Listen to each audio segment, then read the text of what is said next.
I work in the leasing office at a property in Texas. I also live on site. We have about 400 apartments and take up two sides of a street. I live across the street in the very back and try to keep to myself. I do not like for residents to know that I live there. About 2 months in, a woman and her two grown sons lease an apartment with us. The sons are twins. One is special needs, the other is, well, different. He has a very active imagination and is very focused on sex. Almost immediately after they moved in, things started getting weird. One day, I was crossing the street after work to go home. As soon as I reached the other sidewalk, I hear a voice call out, "Hey yo, Raquel!"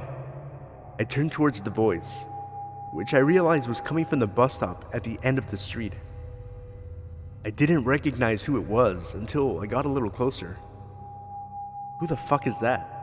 I think to myself. We meet face to face and I realize who it is from when he moved in. I knew he was a little weird, so I was trying to keep my distance while still being polite. He's easy to piss off and I do not know what he is capable of, but I do not want to make him think that there is anything behind the polite hello. He starts telling me that I look just like his baby mama who lives in North Texas, then jumps to a different subject about how he had just ran all the way from downtown to here. Then decides to tell me his entire family history, naming all of his cousins and homeboys, rambling on and on about, essentially, nothing. I haven't said anything other than, oh, uh-huh, and okay. I keep taking steps backwards to indicate that I'm trying to leave. But he keeps talking and moving closer to me. As I'm trying to leave, I notice that he has a huge boner. He was wearing basketball shorts, as always, so it is pretty difficult to hide. This creeps me the fuck out and I somehow managed to get away from him. He sat at the bus stop staring at me as I walked away. I didn't want him to know that I lived there, so I just kept walking down the street to make it look like I lived elsewhere. Every now and then I would see him around the property, or he would come to the office and talk to me, and it was very uncomfortable. The leasing office had a hallway leading to the manager's office, the copier, and the package room. There was a door on it too, which came in handy quite a bit. His visits got to the point where every time I saw him walking up to the office, I would run and hide in the back and let the other staff deal with him. He wasn't creepy towards them, and they knew the situation, so it was cool. Cut to December. Our office was being remodeled, so we were using our business center as a temporary workspace. It is only one room. There is only one way in or out, and no place to hide. I was alone in the office one day, and who should come walking in but my worst nightmare. He needed to borrow our copy of his mail key because he misplaced his. We have to take an ID in order to release keys, and he didn't have his, so he had to go to his apartment, get the ID, and come back. In the time that he was gone, I set up my phone on my coworker's desk and started recording video in case any crazy shit happened, so I would have the evidence. He noticed a tattoo on my shoulder and commented on it, asking, "Is that your name, or?" Why in the hell would I have my own name tattooed on myself? I tell him that it's my grandmother's name, which sends him into this whole spiel about how he has his grandmother tattooed on him, and he is an artist and he draws people's faces. He leaves to go check his mail, then returns a few minutes later. However, when he returns, he has added something to his ensemble. He now has a pencil behind his ear, I suppose to make him look like more of an artist.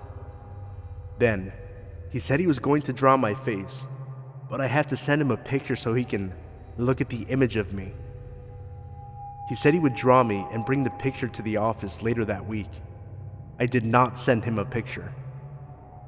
Months go by, no picture. I was walking through the pool area to go walk an apartment, and he catches me. Fuck. No escape.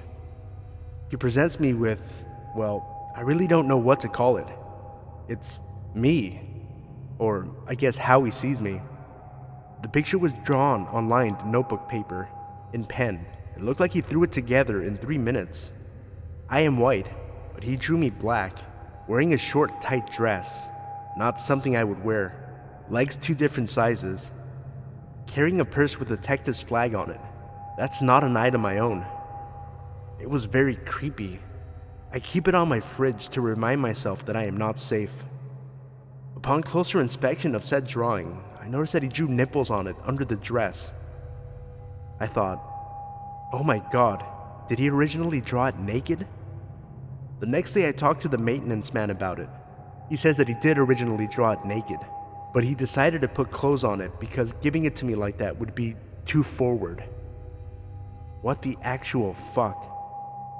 Another day, I was walking out of one of the pool gates and he was walking through another. I saw him out of my peripherals but didn't acknowledge him because, well, you get it. He says, "Hey yo, Raquel," twice in a very low voice. I am hard of hearing, so I can get away with pretending I didn't hear someone. Apparently, this made him angry. The reason I know this is because he talks to one of our maintenance staff about me regularly. That person relays the weird, creepy, delusional shit that he says about me.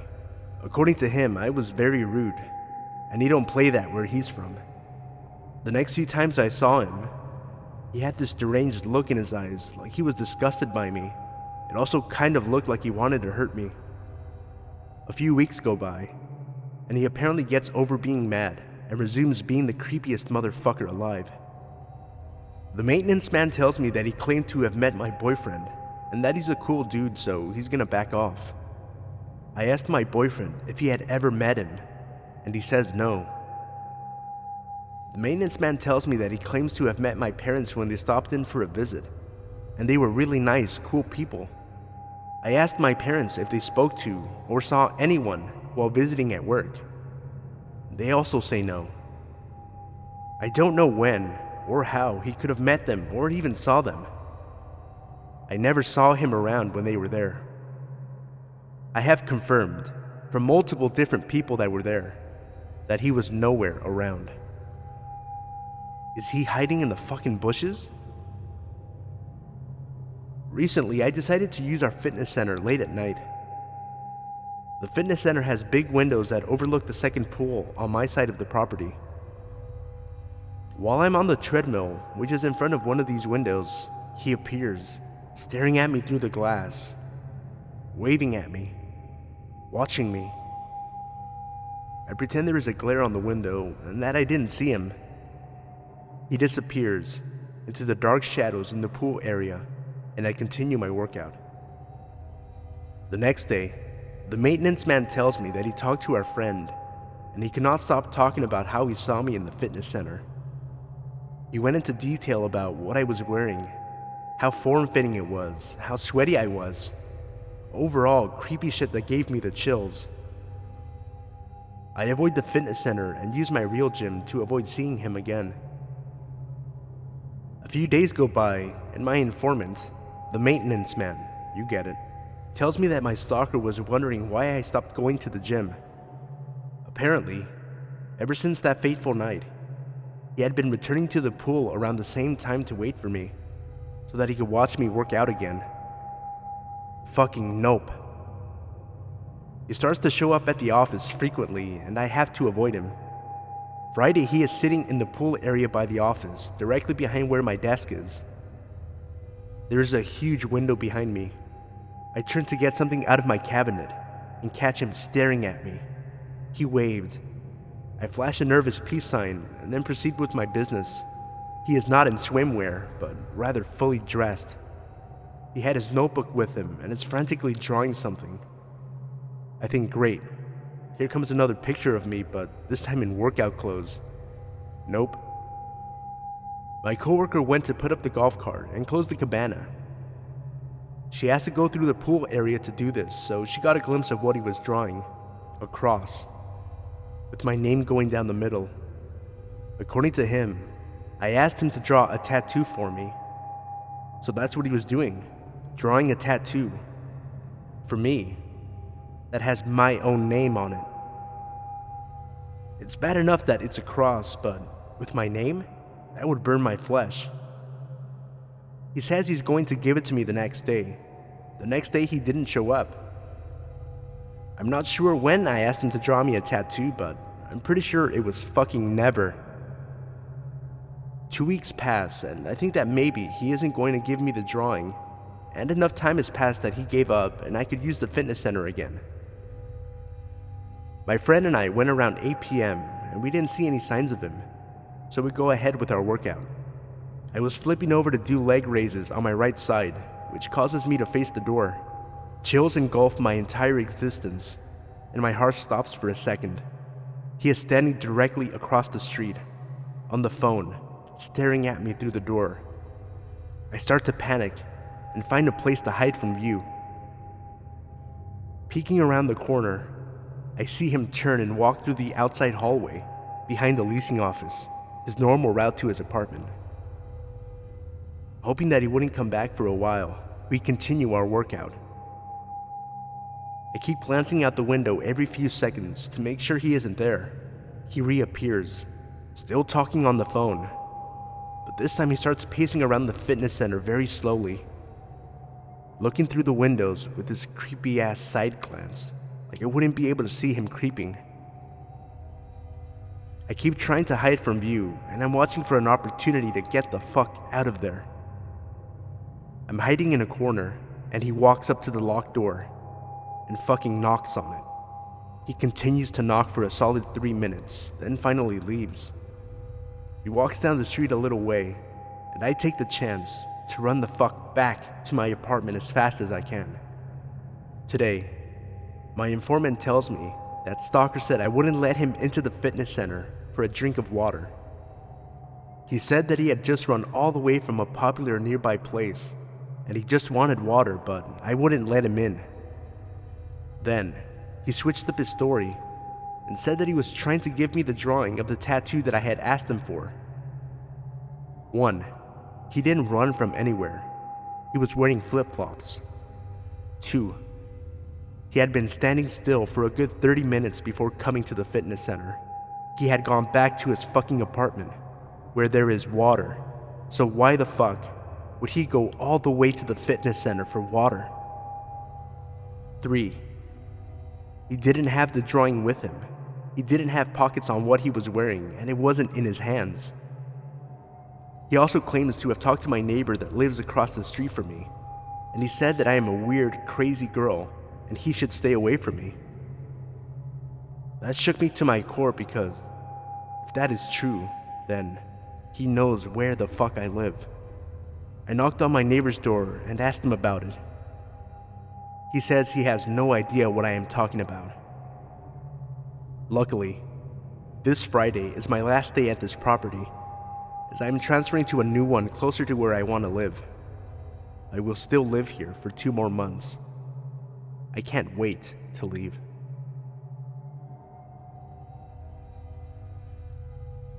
This happened 9 months ago on the 3rd night at our new apartment. My husband, small kids, and I had just moved here to the US from abroad. We were awaiting a huge shipment of all of our belongings, so our new 2-bedroom was totally empty, except for our new mattresses on the floor of the master bedroom, where we all slept while awaiting our stuff. Just for a little context, our apartment was part of a newly built, high-end complex of 3-story condo buildings in a great location. Our 2nd floor, 2-bedroom unit faced the back. Nothing but train tracks, trees, the beautiful sound of crickets, and a building site just beyond that. It might not sound it, but the view was really neat. The freight trains could be very noisy at times, but I actually enjoyed it a lot at first. On this particular night, my husband was snoring horribly. Like the previous night, I couldn't sleep at all because of it. So this time, I gathered up some of our bedding, went into the empty 2nd bedroom, and crashed on my little boy's pool mattress. The trains were noisy, but compared to my husband's snoring, it was relaxing, and I fell asleep fast. I woke up, though, at about 2 a.m. to extremely loud train noises, hissing, grinding, and squeaking, but that wasn't what woke me. it was the heavy vibrations that I felt. I chalked it up to the idling train outside the bedroom window though, and got up to use the bathroom. On my way back to bed, I crossed the empty living area to check on the kids and paused in front of the huge window and balcony door for a minute or two. I briefly contemplated going out to the balcony since it was such a hot night and my sleep was so shitty anyway, but I went back to bed instead. About an hour or so later, I was awoken to more loud noises. These felt like they were directly above me. Lots of heavy thumping and thudding that went on for more than an hour. My head was foggy and heavy from a shitty sleep. I wasn't coherent, so I didn't bother trying to reason out the cause for so much noise after hearing the train all night, so I fell back to sleep for a few more hours. My husband woke me in the morning, asking me if I had seen the huge ladder on our balcony. We went out to look, and there it was, a huge metal ladder leaning against the side of our building.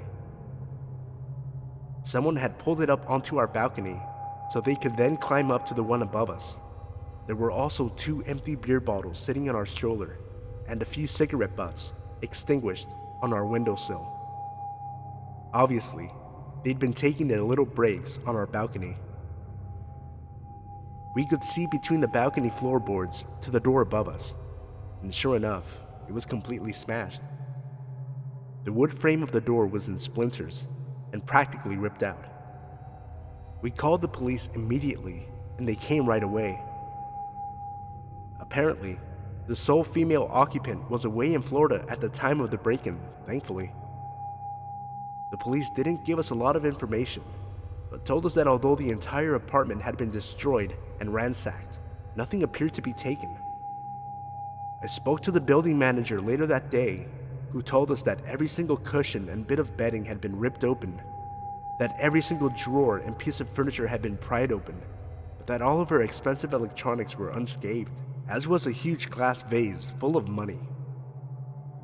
She returned to her apartment after a week or so, but we never did see her in person. We later heard through another employee of the complex that this tenant had a dangerous ex-husband who couldn't let go, and that it was him who destroyed her place when he realized she wasn't home. What would he have done had she been home? It could have gone so many different ways. What would the intruder have done if I went out onto the balcony? My precious little munchkins and husband could have been hurt too. We just didn't feel safe after that. The trains were just so creepy to hear after that.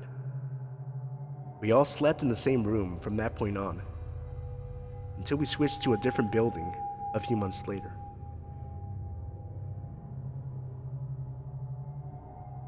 This happened during the summer about a year ago. I work at a local family-owned grocery store that has its own package store. With a package store comes a bottle return room, and ours is particularly small, with only 2 machines that, may I add, jam and break fairly easily. We're located next to a gas station / convenience store, so we get our fair share of strange, creepy men who love to make young women feel uncomfortable and purposely break our bottle machines so the girls have to fix them as they watch. We also get a handful of regulars since we're a local shop, and unfortunately, many of our regulars are those creepy, perverted men. Our bottle room is where this story starts. It was a Saturday night, around 8 o'clock. We closed at 10 on Saturdays, so although it was summer, it was dark outside once we left work. One of our regulars, I'll call him Jim, came in to return some bottles. Jim is a slightly older, short man, probably in his 50s, who smelled of sweat and beer and loved to sing while returning his bottles. He didn't seem to be as creepy as most of the other men that come in, but I was always cautious around him. Naturally, my coworker, I'll call him Nick, and I got a call at the registers, letting us know that the bottle machines were jammed. Nick volunteered to go unjam the machines since he knew who was behind the call. Nick comes back to the front after a few minutes and everything is completely normal. He helps a few customers out, and waits to see if Jim will come to the front before telling me he is going to fill the milk and egg shelves in the cooler. Protocol for closing the store. It doesn't take too long to restock the milk and eggs, maybe 10 minutes on a night where the shelves are very empty. But Nick came back within 2 minutes. After he rang up another customer, he told me, "Jim was asking to see you, personally, so just a heads up." Despite the gross feeling that gave me, it wasn't out of the ordinary for Jim to say that. Nick cleared his throat and then said quickly, and he had a machete, so there's that too. Now, weird shit going down in the bottle room isn't unusual, but I can say I have never seen, or even heard, of a customer carrying a machete in any store. I suggested we call the police, but Nick told me he wasn't threatening anyone with it. He was putting it back in his backpack, so the cops probably wouldn't do much. I shrug it off for the most part, as I trusted Nick, but still, I keep it in the back of my head to watch out for Jim. 10 or 15 minutes go by, and there was no sign of Jim anywhere, so I figured it was safe for me to assume he had left and would redeem his bottle slip another time. The next hour and a half goes by smoothly, and we are getting ready to close our registers and lock our doors when I see someone run by the floor-to-ceiling windows at the front of the building, which is behind our registers, so while I am working on the register, my back is to the windows. I shrug it off again, but I am still wary, and decided to keep myself on high alert and return to my closing business. Out of the corner of my eye, I see the same person run by the sliding doors to my left, tripping the motion sensor, causing the door to open. I recognize the person as Jim. At this point, I am getting slightly nervous and tell Nick it was close enough to 10 p.m. for him to lock up.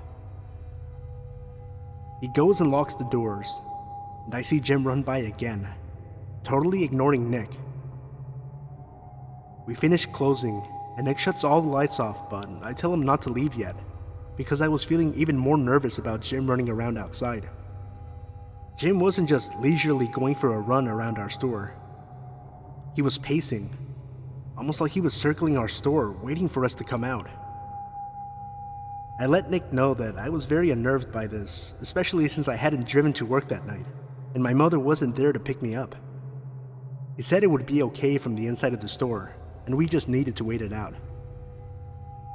We were waiting in the aisles of the store, watching Jim closely, when I noticed a gleam of light reflecting off of something in his hand. It was his machete. I texted my mom to tell her to park right in front of the back door so I could jump straight into her car when she got there. When Nick and I deemed it safe enough to leave, we took the opportunity and booked it out of there. I saw Jim at the front of the store as my mom and I drove off, and I can definitely say that event sticks out to me as the most unsafe I felt at work. I can't tell you why we didn't call the police. I guess I trusted Nick enough to also trust his word against calling them. But looking back, I think it was dumb of us not to call them. Some things to add. I was a 17-year-old girl at the time of this event, and knowing that Jim was asking for me personally, that situation had the potential to get a whole lot worse, especially since we decided not to call the police.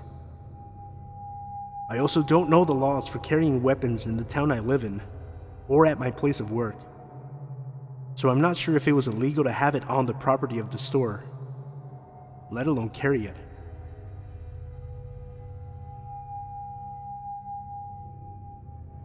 I'm a 22-year-old male, and at the time that this took place, I was about 16 years old. It was summertime and school was out. I am an avid pot smoker, and I have been for as long as I can remember. It was about 8 p.m. on a hot summer night. I was walking to my apartment unit from another unit in the complex when a black Ford F-150 pulled up next to me, and I heard a woman say something. I looked, and she waved me over to the truck. As I was walking over, she asked me if I knew where to get some pot.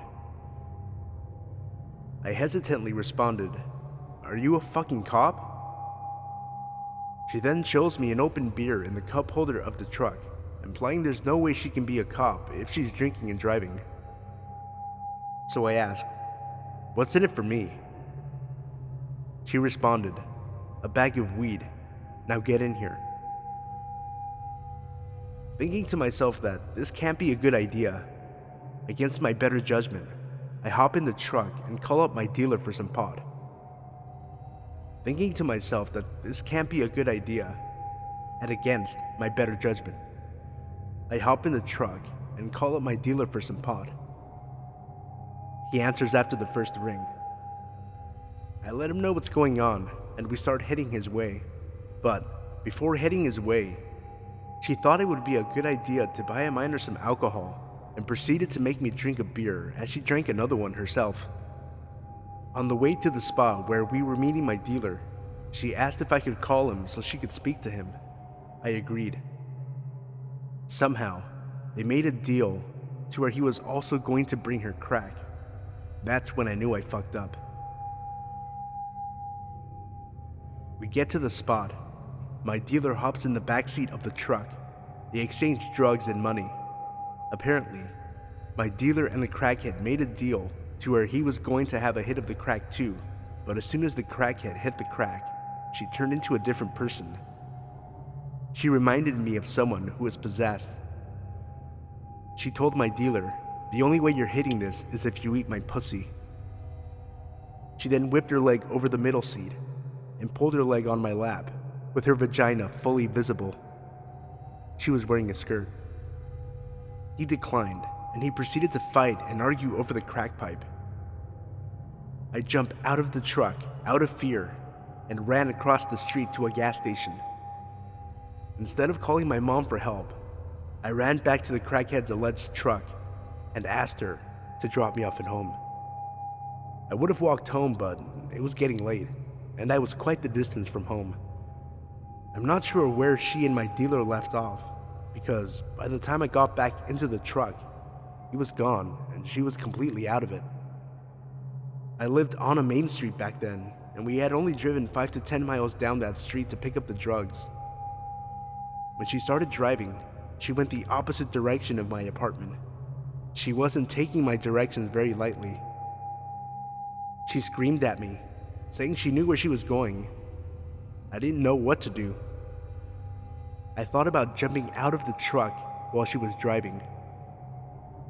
She didn't stop at stop signs or red lights. I'm surprised she didn't get pulled over. She then starts freaking out about the fact that I'm 16 and I had gotten her drugs. She told me to call my mother because she wanted to bitch her out for not knowing where I was or what I was doing. I was so confused and scared. I told her my mom would beat her ass if she knew this was going on, so I called my brother. As soon as he answers the phone, she starts screaming into the phone. You almost couldn't understand what she was saying. Eventually, she took me home, but forced me to smoke a blunt with her, as if I hadn't already gone through enough shit that night. I rolled a blunt, and we smoked it while walking around my apartment complex. While smoking, she saw 2 young men and chased after them. I took that chance to run home and never looked back.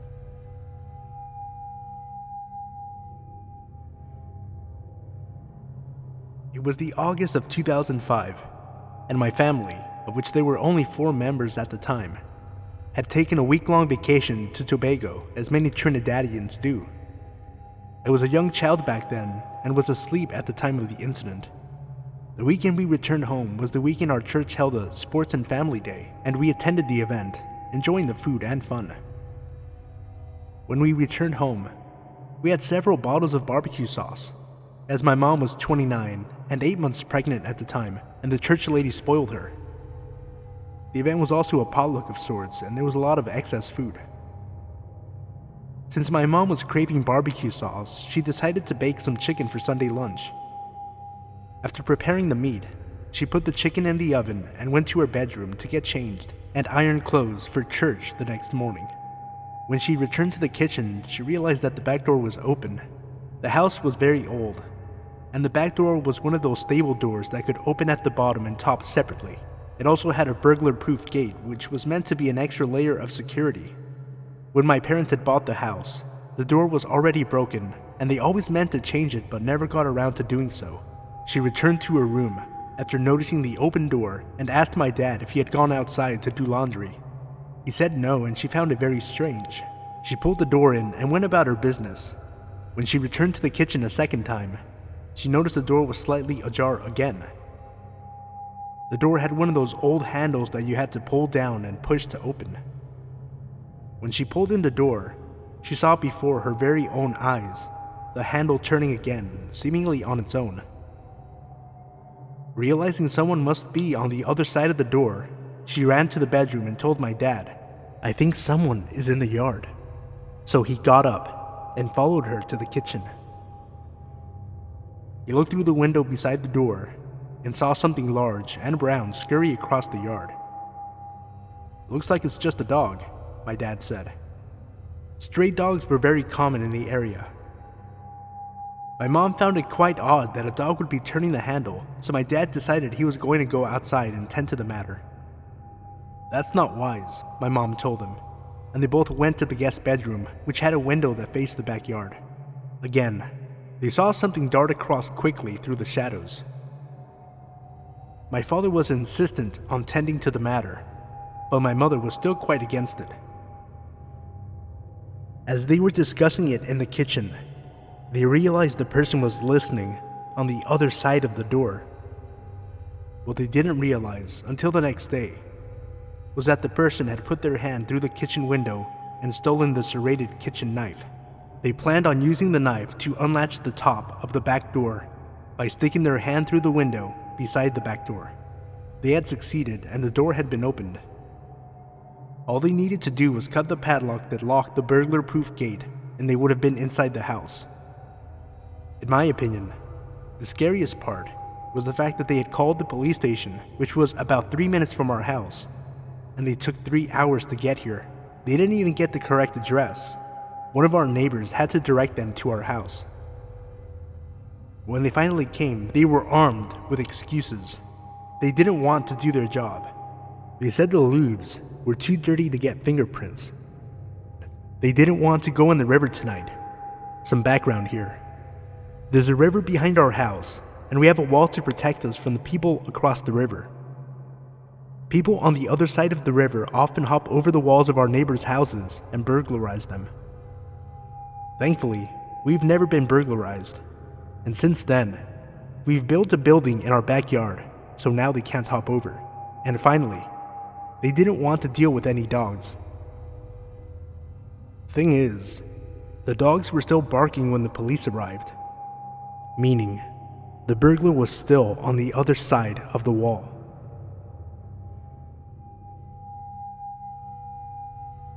I work as a theater nurse, and I lived in an affluent neighborhood in a city in Scotland. The flat I lived in was a tenement on the first floor, so I was pretty high up. I felt pretty safe in it. About 6 years ago, I had to shift from hell. Theater overran, the patient was very ill, just one of those days. I arrived home about 8 p.m. My shift finishes at 6, usually. I was a smoker back then, so I made some dinner and I didn't clean up as I was so tired. I had a cigarette and decided to watch a film on my laptop in bed. I decided to watch The Breakup with Vince Vaughn and turned the lights off, hoping I'd just fall asleep or relax. Halfway through the film, I thought I heard a noise in the kitchen, so I turned the volume down and I couldn't hear anything. I turned the volume back up and continued watching the film. I did feel uneasy, but thought there's no way someone can climb up the drain pipe into the flat, so it's the wind. Anyone that's watched the film with Vince Vaughn in it knows he's pretty loud and shouty. I get out of bed for a smoke and notice that the kitchen window is up higher than I could push it, and my handbags that I'd left draped over one of the chairs are missing. I turned around, and one of my large kitchen knives was sitting at the edge of the counter. Well, I absolutely crapped myself and ran out the front door and just stood in the corridor. I knew whoever had been in the flat wasn't in the kitchen, bedroom, or bathroom, as I could see when I opened the front door into the bathroom. I calmed down and checked out the living room, and it was clear. I'm not scared at this point. I know whoever was in the flat is gone. I head back into the bedroom, and on my laptop, I Google my banks and call them all to cancel my cards. I then called the local police station and told them what happened. She wasn't happy that I didn't call 999, and within 5 minutes, I had 4 police cars and police dogs looking for this guy. One police officer was going through the flat with me, and we looked at the window, and I could see a spot of blood. I said to him, "That's not my blood. Whoever was in here, that's his." He argued with me, saying it wasn't. I said, "I've spent the last 12 hours looking at blood, and that's definitely it." The officer takes my statement and gets a call that the guy has broken into another flat whilst the police are everywhere. This guy's got some balls. Forensics came out the next day and said there had been so many break-ins that the sample would go under a certain operation they were carrying out. I received a citation for court a few weeks later. I had no idea why. I didn't see him, I only knew it wasn't my blood. I got a call not to go the night before, so thankfully, I didn't have to go to court. I don't know how long he got in prison, but I couldn't stay in the flat after that. And if I hadn't been watching a film that could have been interpreted as having a guy in the flat, since that asshole had picked up one of my knives, what would he have done? It's something I've thought about for a long time. Vince Vaughn, you possibly saved my life.